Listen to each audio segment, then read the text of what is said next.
بسم الله الرحمن الرحیم. السلام علیکم. زمارونو خویندو نن درته د الله پاک صفاتی نوم اللطیف جل جلاله د دې معنا او خواص خایم چې زمونږ د باره به کې ډېرې فایدې او برکتونه دي.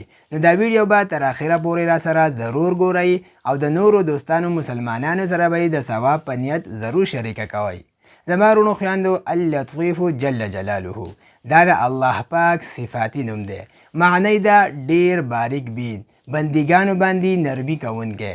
اوس د دې ډېر اوچت څو خاصیتونه دي دغه درته وایم.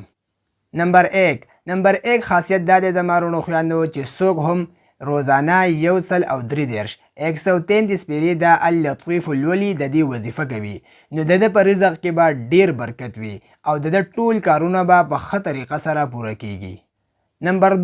نمبر دو خاصیت زمارونو خویندو ډېر اوچت دی چې څوک هم په فقر و فاقه کې، په تکلیف بیماری کې، په تنهایی کې یا په بل څه مصیبت کې اخته وي نو هغه دې په ښه شان سره اودس وکړي او بیا دې 2 رکعاته لمونځ وکړي او د هغې نه بعد خپل مقصد په زړه کې ساتي او 100 پیرې دا اللطیف ولولي نو انشاء الله مقصد به یې پوره شي چې څه قسمه مقصد وي، څه بیماري مصیبت وي هغې نه به خلاصی ومومي او څه قسمه مقصد دی هغه به یې پوره شي.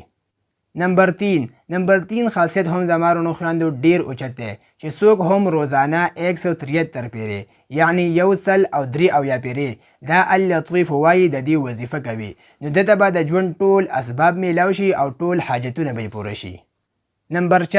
نمبر 4 خاصیت هم زمارونو خویندو ډېر اوچت دی.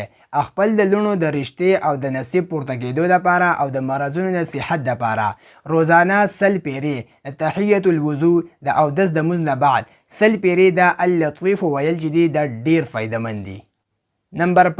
نمبر 5 خاصیت دا دی زمارونو خویندو چې هر دینی او دنیوي مقصد دپاره په یو خالي ځای کې د دعا په شرطونو سره 14,671 پیرې دا اللطیف ویل چې دا هم ډېر فایدهمند دي.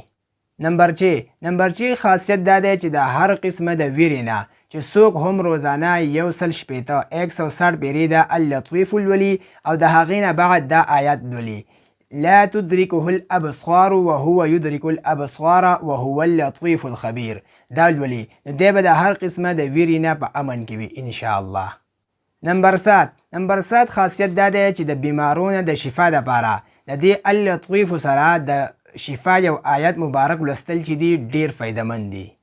نمبر 8 خاصیت هم دا دی چې د پریشانیانو او د مصیبتونو نه د نجات دپاره دا اللطیف وظیفه کول چې ډېر فایدهمنده ده. نو دوستانو دا د اللطیف جل جلاله چې د الله پاک صفاتی نوم دی د دې معنا او خواص چې زموږ دپاره پکې ډېرې غټې فایدې دي نو د دې د ویلو ضرور کوشش کوئ. موږ په خپلو دعاګانو کې ضرور یاد ساتئ. تر د بلې ویډیو پورې راکړئ اجازت.